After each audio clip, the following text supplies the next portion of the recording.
गणेश जी को जब घर में प्रवेश दो, गणेश जी को जब घर में प्रवेश दो तो गणेश जी का मुख आपकी ओर मारा, और जब गणेश जी को विसर्जन भी करो तो गणेश जी का मुख आपकी ओर। कई कई लोगों के घरों में गणेश जी की बहुत सारी फोटो हो जाती है, बहुत ध्यान दीजिएगा महाराज। कई लोग गिफ्ट में गणेश जी दे देते हैं।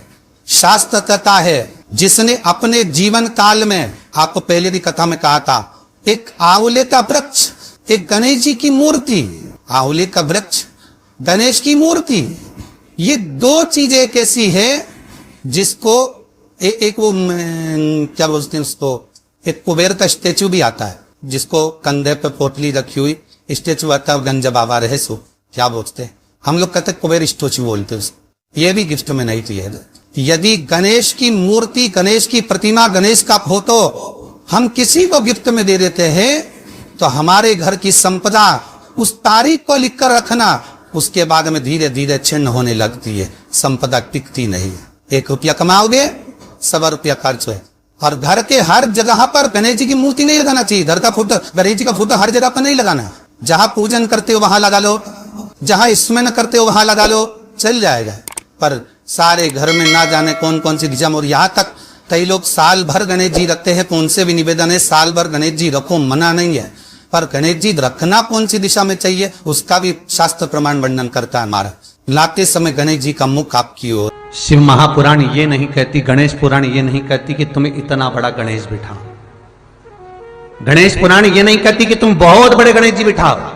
गणेश पुराण ये नहीं कहती कि तुम बहुत विशालतम गणेश जी का निर्माण कर कर उसको विराजमान करो। गणेश पुराण, शिव महापुराण ये नहीं कहती कि तुम इतने बड़े भी गणेश जी जो तुम्हारे पास में रखने की जगह ना हो, विसर्जन की जगह ना हो, तो ऐसे गणेश को घर में ना बिठाएं। शिव महापुराण तो यहां तक कहती है, गणेश पुराण तो यहां तक कहती है कि एक गोल सुपारी के भी अगर गणेश जी बनाकर तुमने पूजन कर कर उसको भी जलाशय में विसर्जन कर दिया, नहीं कर सकते, किसी पेड़ के नीचे खड्डा खोद कर उसको रखकर उस पर पानी डाल दिया, वो भी विसर्जन माना जाएगा। पर रोड के किनारे पर रखकर उसका अपमान करो, ये शास्त्र नहीं कहता, ये वेद और पुराण नहीं कहते।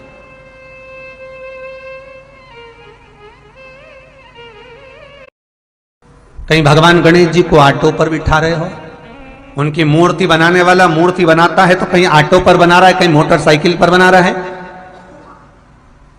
कहीं भगवान गणेश जी बुलेट चला रहे हैं। यह भगवान का अपमान है, यह भगवान का अपमान कि जिसके घर में भगवान गणेश की नृत्य की मूर्ति लगी रहती है, उस घर में जितने भी परिवार के लोग रहते हैं वो कहीं ना कहीं 24 घंटे काम में लगे रहते हैं, पर उनको शांति रत्ती भर की नहीं मिलती है। यहां तक का व्याख्यान शिव महापुराण करती है महाराज।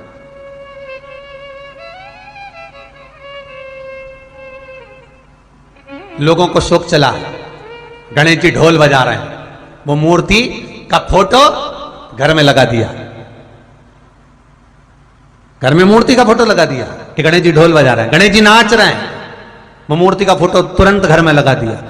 वेद व्यास जी ने कुमार खंड के अंदर वर्णन करा, यदि देवता की अपमानजनक मूर्ति या स्मरण पूजन का भाव अगर कहीं लगाया भी जाता है तो उस घर में शांति रत्ती भर की नहीं रहती है महाराज। यहां तक शिव महापुराण कहती है कि भगवान शंकर का शिवलिंग आप घर के अंदर रख सकते हो, भगवान शंकर का शिवलिंग घर में रखकर पूजन कर सकते हो, भगवान शंकर के शिवलिंग का आप स्मरण कर सकते हो, भगवान शंकर के शिवलिंग की आप पूजन कर सकते हो। पर शंकर, जब शिवपुराण खुद कह रही है कि शंकर का जो भौतिक स्वरूप है, शंकर का जो शारीरिक स्वरूप है, जैसे आप शिव महापुराण के पीछे जो बैनर देख रहे हो, इस बैनर में शंकर जी का जो स्वरूप दिखाया जा रहा है, ऐसी मूर्ति तप करने वाली, ऐसी मूर्ति आशीर्वाद देने वाली, ऐसी मूर्ति जो भगवान शंकर का मूल स्वरूप दर्शाती हो, ऐसी मूर्ति घर के अंदर नहीं रखी जाती। स्वयं शिव महापुराण करे, शिव महापुराण की कथा कहती है, हाँ, शिवलिंग जो भगवान शंकर का एक मूल बिंदु है, भगवान शंकर का एक मूल बिंदु विराजमान है, भगवान शंकर का एक मूल बिंदु का निर्माणित है वो शिवलिंग। आप छोटे, बहुत सुंदर प्रश्न है बच्ची, क्या गणेश जी हर युग में है? क्या गणेश जी का हर युग में कौन सा वाहन हुआ, क्या नाम पड़ा उनका हर युग में? भाई, शिव महापुराण की कथा कहती है सतयुग में जो गणेश जी थे सतयुग में जो गणेश जी महाराज का पूज्य भाव था, सतयुग में जो गणेश जी की पूजन होती थी, भगवान गणेश जी का उस समय वाहन था सिंह, शेर, और उनका नाम था विनायक। बहुत ध्यान से सुनना, श्री गणेश शिव महापुराण की कथा चल रही है, बहुत दिल से सुनिए उसको। शायद जो प्रसंग निकल जाता है वो वापस नहीं मिल पाता। सतयुग में जो गणेश जी महाराज का पूजन किया गया, सतयुग में जो गणेश जी महाराज प्रकट हुए, सतयुग में जो गणेश जी का स्मरण करा गया, उनका वाहन है सिंह।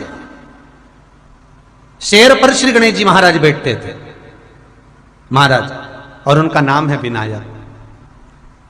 त्रेता में जो गणेश जी महाराज का पूजन हुआ, श्री राम जी महाराज ने त्रेता में आकर जो विनायक का पूजन करा है, श्री गणेश जी महाराज का स्मरण करा है। शंकर के शिवलिंग का पूजन जहां पर भगवान राम करते हैं, उसी के ठीक सम्मुख में अगर आप कभी रामचरितमानस का स्मरण करेंगे, राम दर्शन करेंगे, तो उसी के सम्मुख में श्री विनायक श्री गणेश जी महाराज का त्रेता में जो दर्शन कराया गया, वो महाराज मयूरेश्वर भगवान गणेश जी का नाम पड़ा। क्या नाम पड़ा है? मयूरेश्वर। यहां पर भगवान गणेश जी का वाहन मोर हुआ, मयूर हुआ, इसलिए गणेश जी का एक नाम होता है मयूरेश्वर भगवान गणेश, मयूरेश्वर विनायक भगवान गणेश। तीसरा वर्णन आया द्वापर में। द्वापर में भगवान श्री गणेश जी का नाम गजानंद हुआ और इनका वाहन चूहा हुआ। श्री गणेश जी महाराज का नाम गजानन, द्वापर में उसको गजानन कहा गया। भगवान कृष्ण जब द्वारका में प्रवेश करते हैं, भगवान कृष्ण जब द्वारका में जाते हैं, आप सबने कथा सुनी होगी, आप सभी ने स्मरण किया होगा कि जिस द्वारका में भगवान कृष्ण विराजमान होते हैं, ये द्वारका मेरे कृष्ण की नहीं थी। जिस द्वारका में भगवान कृष्ण विराजमान हो रहे हैं, ये द्वारका मेरे कृष्ण की नहीं है, ये राजा अनर्थ की है। की आकृति बहुत छोटी होती चली जाएगी, तब भगवान श्री गणेश जी महाराज स्वयं ध्रुमकेश होकर घोड़े पर विराजमान हो जाए। शिव गणेश कार्तिकेय का जो नाम कीर्तन है, नाम जाप है, वो जीवन का सुख देने वाला, जीवन का सुख।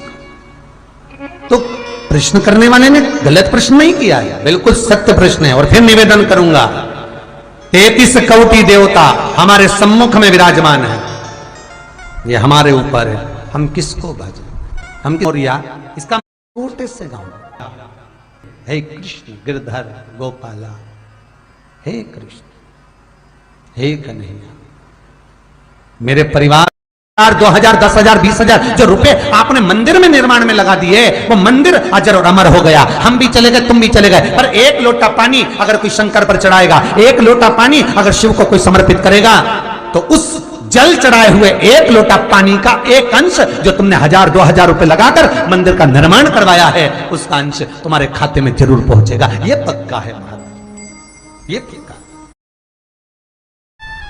गणपति बप्पा मोरया कैसे हुए, वो कथा बहुत ध्यान से सुनना। किसी नाम के आगे किसी संत का नाम कैसे जुड़ा भगवान के साथ, वो देखिए।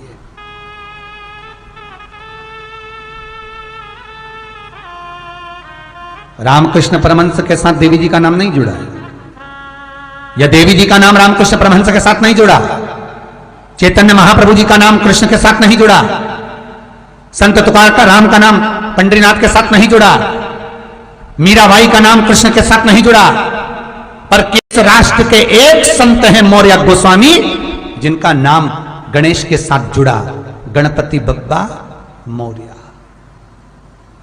एक संत मौर्य गोस्वामी। गण अधिपति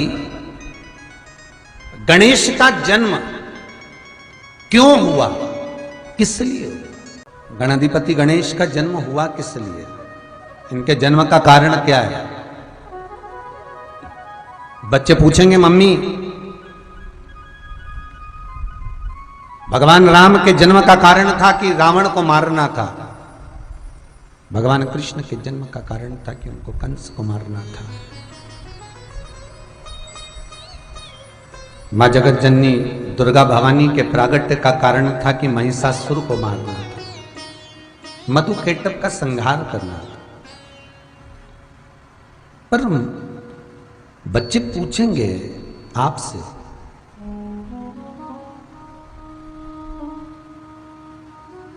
भगवान विष्णु का जन्म इसलिए हुआ, प्रागट्य इसलिए हुआ क्योंकि सृष्टि का प्रकरण बढ़वाना था।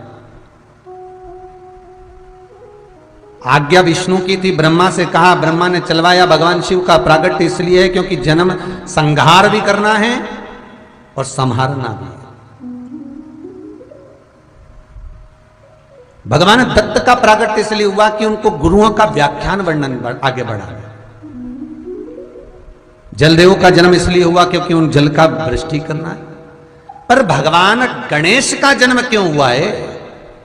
गणेश के प्रागट्य का कारण क्या है? भगवान गणेश जी क्यों प्रकटे हैं? इसलिए कोई कारण होता है तो फिर कोई कारण को प्रकट करा जाए कि वो कारण है क्या, क्या कारण है, किस कारण से प्रकट हुए, किस कारण से। शिव महापुराण की कथा कहती है, एक बार भगवान शंकर और मां जगत जननी पार्वती दोनों विराजमान, दोनों बैठे। आज भी वो जगह जहां शंकर और पार्वती बैठकर ये प्रसंग का व्याख्यान कर रहे हैं, वो जगह आज भी उत्तराखंड में, हिमालय राज की वो पावन धरा उत्तराखंड, उत्तरकाशी से, उत्तरकाशी जिले के एक छोटे से डोंडिया गांव में आज भी वो जगह है जहां शंकर भगवान माता पार्वती के साथ बैठकर गणेश जी के प्रागट्य का विषय रखे थे। बहुत ध्यान से सुनना आज की कथा। कल कई लोगों ने लिखकर मैसेज करा है कि गुरुजी ऐसी कथा कल की आपने व्याख्यान करा, वो हमने बहुत पहली बार, जो शिव पुराण में वर्णन है, जो शास्त्रों में लिखा है, वही शास्त्र प्रमाणित चर्चा अपन कर रहे हैं, वही फिर व्याख्यान, कुछ वेदों से, कुछ शास्त्रों से फिर लेकर।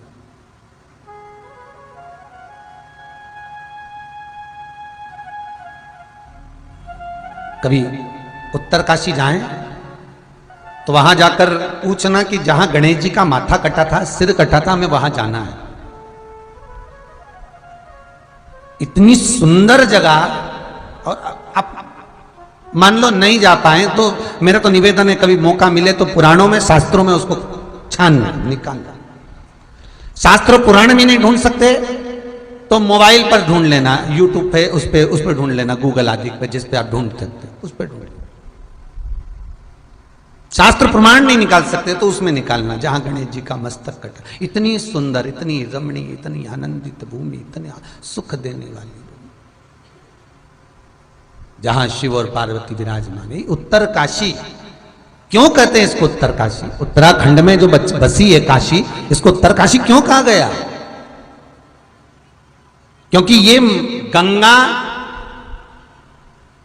यमुना और पार्वती, इन तीन नदियों का मायका है उत्तरकाशी।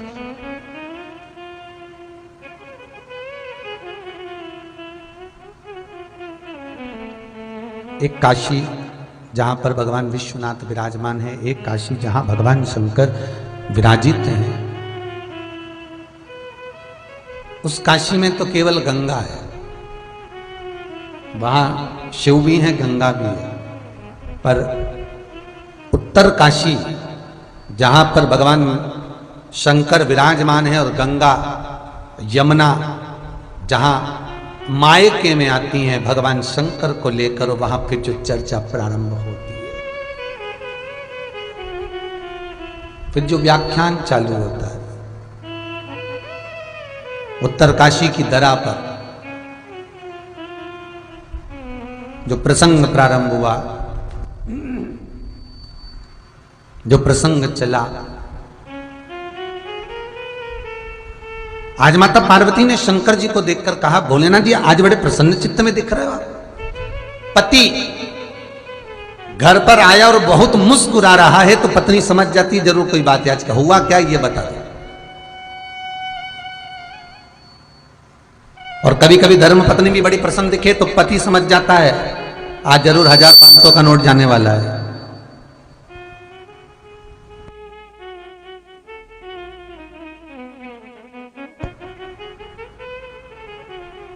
केवल एक वर चाहिए। शंकर जी बोले बोलो क्या चाहिए? पार्वती कहती है बालक को प्रकट मैं करूंगी, मेरा बालक जगत में विघ्न डालेगा इन राक्षसों के कार्य में, पर उसका नाम बिगड़ना नहीं चाहिए, जगत में वो पूजा जाए, क्योंकि मैं जन्म दे रही हूं उसको, मैं प्रकट कर रही हूं उसको। नहीं तो दुनिया के लोग कहें बताओ माता पार्वती के तन से जो बालक प्रकट हुआ था वो विघ्न डालने वाला, लोग उसको पूछे ही ना, लोग उसका स्मरण ही ना करें। ये भगवान के गणेश के प्रागट्य की कथा है कि उनका प्रागट्य क्यों हुआ, किस लिए हुआ, किसके लिए हुआ, कारण क्या था, किस कारण से।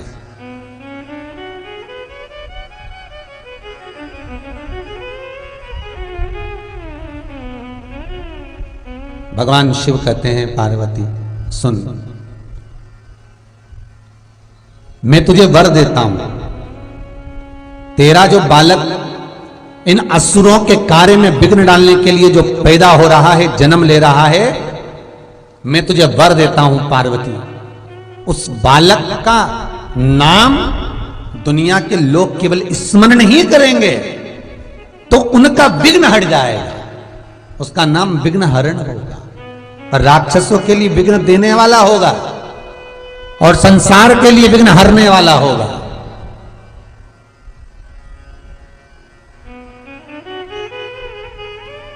एक साधारण सी कथा लोग कह देते हैं कि गणेश जी का जन्म हुआ, क्यों हुआ?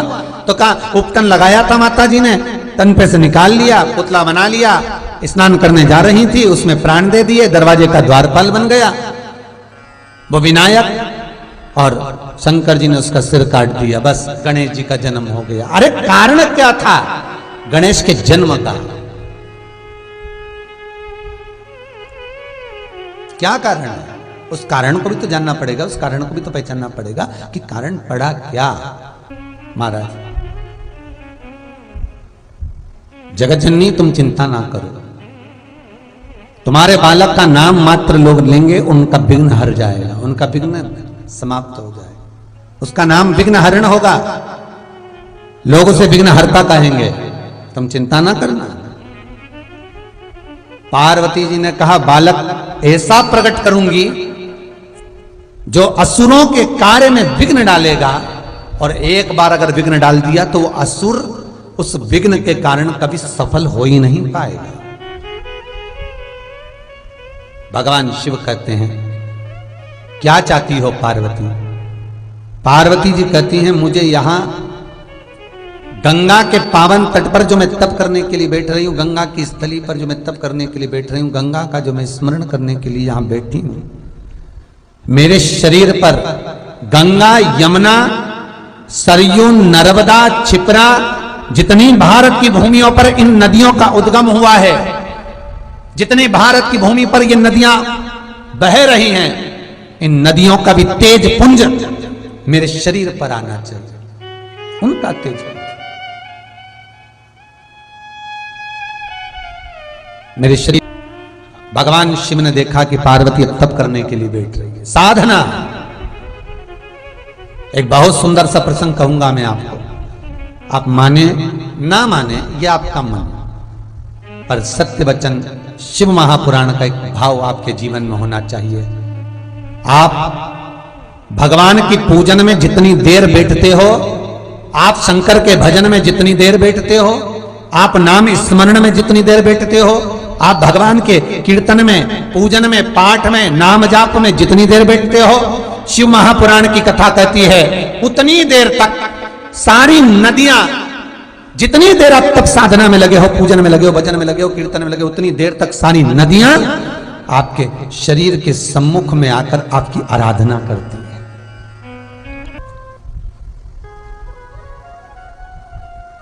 इसलिए भगवान गणेश का एक नाम मंगल मूर्ति है, जो हर जगह पर मंगल ही करता है। हर जगह पर मंगलमय। जिसके घर में संपदा की कमी पड़ती हो, बीमारियां ज्यादा फैल रही हो, बहुत कष्ट हो महाराज, बहुत ज्यादा दुखी हो महाराज, कोई काम नहीं बन रहा, बहुत तकलीफ में हो, तो शमी पत्र, शमी की पत्ती, जहां गणेश जी का स्थान है वहां पर 5 शमी पत्र 5 समर्पित करें और शंकर जी के ऊपर 3 शमी पत्र समर्पित करें। बहुत ध्यान देना, 5 शमी पत्र जहां गणेश जी का स्थान है शिवलिंग में वहां समर्पित करें, 3 शमी पत्र शिवलिंग के ऊपर समर्पित करें। 1 शमी पत्र शंकर जी की चौखट पर लेफ्ट भाग में, जाते समय आपका उल्टा हाथ, जब मंदिर से निकलो तो उल्टे हाथ पर लेफ्ट भाग में शंकर जी की चौखट पर समर्पित करें 1 शमी पत्र। और महाराज घी का दिया जहां लेफ्ट भाग में आपने शमी पत्र रखा है, मंदिर में ना दिया लगाकर बाहर की ओर जहां शमी पत्र रखा है उसके ठीक साइड में एक घी का दिया लगा दीजिए। केवल गणेश चतुर्थी से लेकर अनंत चतुर्दशी तक गणेश पुराण कहती है भगवान गणेश जी का, मोर ध्वज का, मयूर ध्वज गणेश का नाम लेकर जो ये दीप शमी पत्र चढ़ा देता है उसके घर से कभी रिद्धि सिद्धि नहीं जाती, वैभव प्रतिष्ठा नहीं जाती।